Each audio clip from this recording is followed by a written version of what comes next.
Hi, my name is Meredith Glaser. I'm a senior urban planner at Copenhagenized Design Company. Welcome to the CIVITAS e-learning course on marketing urban cycling. We will introduce you to the basics of marketing urban cycling and how to apply those insights to marketing cycling in your cities.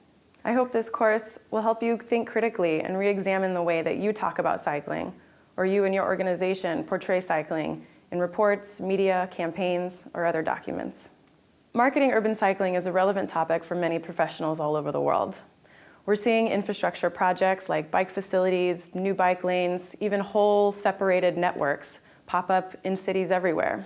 But we still have to communicate, because what we're marketing is not a bike or a bike lane. We're marketing a behavior change that's been perceived differently for decades.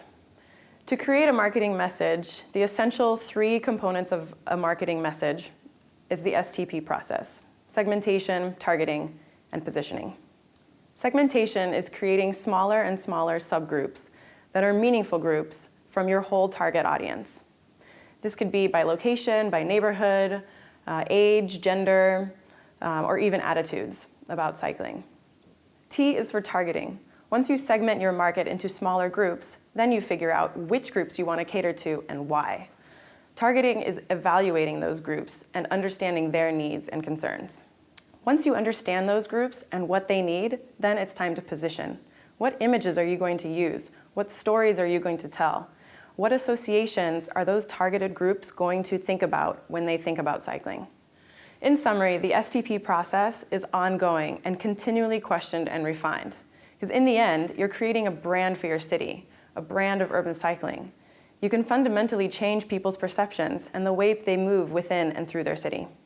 Cycling is too often portrayed as something that is a sport, recreation, or leisure activity, not as a way to move yourself through a city, as a normal transport mode.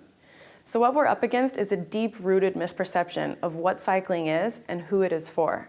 Too often we see messages with young, fit, healthy-looking people riding expensive bikes and wearing fancy gear. That's not your average Joe. That's not your mainstream population. What we need to see is people, normal people, on everyday bikes wearing everyday clothes. So as an example, the city of Vienna just took to the streets. They photographed normal citizens in their normal clothes on their regular bikes and asked them what their bikes meant to them. And what they got was a whole media campaign of pictures of people on bikes with their own personal slogan, that my bike means my wheel of fortune, that my bike is my company car, that my bike is my love. So the city of Vienna used everyday people on everyday bikes. And it doesn't need to be in print, it can also be short films. In Hungary, a great example is a series of short films made capturing the essence of everyday people using everyday bikes. But what they did really well was capturing the emotion, the joy, the sense of convenience and freedom that the bike can bring. If there are three lessons I want you to take home from this, my advice would be to know your users, have a deep understanding of who is cycling and who you want to cycle.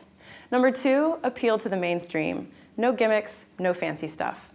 Number three, use positive emotions to convey things like happiness, convenience, joy, and freedom.